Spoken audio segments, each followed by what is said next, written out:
Well, firstly, thank you, Reverend Menace, for bringing together this morning's service and also for the invitation to provide a brief address or message. And thank you to the community for making me feel so welcome and members of local schools that are joining us today. It's wonderful to be part of this service and to also share in such wonderful fellowship. So thank you for the opportunity. When I was reflecting on my message, I realised a once in 100-year pandemic, working in a school, this is the first opportunity I've had to actually talk openly and publicly about those communities that had to navigate some of the significant challenges in an educational setting. So it's a real privilege for me to be here today and to share my thoughts for the first time ever. And I'm sure we would all agree that there is no denying that families and communities have faced significant challenges over the past 2.5 years.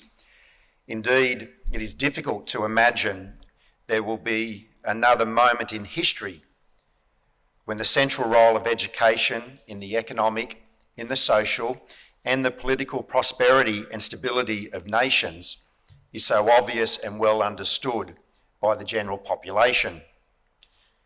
This morning is an opportunity to share how immensely proud we are of so many of our local communities who are represented here at today's service, for their efforts and their capacity to unite and push through what has been a seismic disruption these last 2.5 years. Now, I would like to begin by mentioning the role of parents and the role they play in our schools and in our communities. Because of the pandemic, what has really stood out to me is how school communities discovered what powerful allies parents can be in their children's learning. As schools closed, teachers began to partner with parents in ways that have never been done before. And ultimately, COVID was an opportunity to forge stronger, more engaged relationships between parents and staff of school communities. So since the start of 2020, there has been this really strong sense of social solidarity, where as individuals, we began to recognise how we all depend on each other. The role of parents in our schools and in our communities can never, ever be underestimated. Just as we should never underestimate the role of staff in our communities. During the pandemic, and even now, staff have been working extraordinary hours, ensuring students maintained access to learning remotely, often placing their own health and safety at risk by being required to continue to teach. I'd like to take this opportunity to thank my colleagues who are with us today from surrounding schools. We are all grateful for their sense of responsibility towards their students, their commitment to excellence, and their dedication to extracting the best from our young people.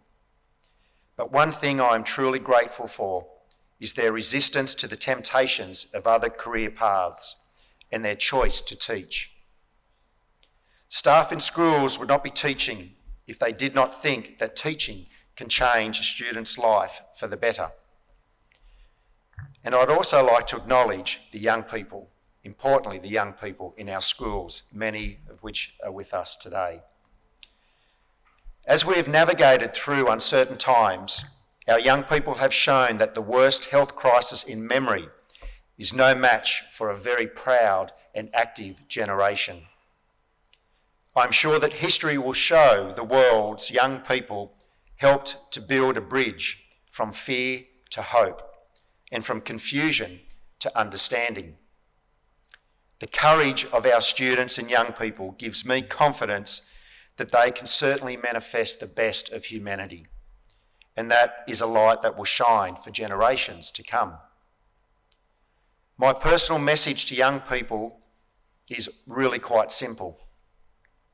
I firmly believe that the world is not as unpleasant as it sounds or appears. I have this fear that we sometimes place undue pressure on our young people when they graduate from class, that they need to go forth and they need to fix things. They need to fix society. They need to fix communities.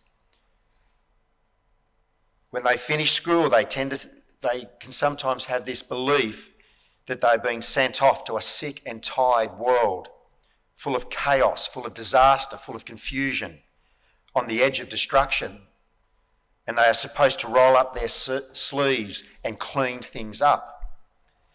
But whilst we do owe a service to the world, I believe in a much brighter outlook. The world is not ugly, it is not broken. It is easy to be scared by the horrors of the daily news, but I believe that it is our job as educators and parents to seek the good of it all. The good that will always exist amongst challenges, and ensure our young people always leave our schools with a sense of optimism. A quote that I found encouraging in my work in education comes from long ago. The author, St. John Chrysostom, asked the question, "Is there a greater work than to direct the minds and form the character of the young?" And he answers his own question with these words, "I hold with certainty that no painter, no sculptor, nor any other artist does such excellent work as the one who moulds the minds of the youth. As I see it, in partnership with parents, it is our collective calling to shape the minds and to shape the hearts of our young people for a future not our own. This goes beyond a broad humanistic education to discovering our purpose in life. I believe all schools and communities are authentically providing an education for the growth of young people who will act justly, love tenderly, and walk humbly with God.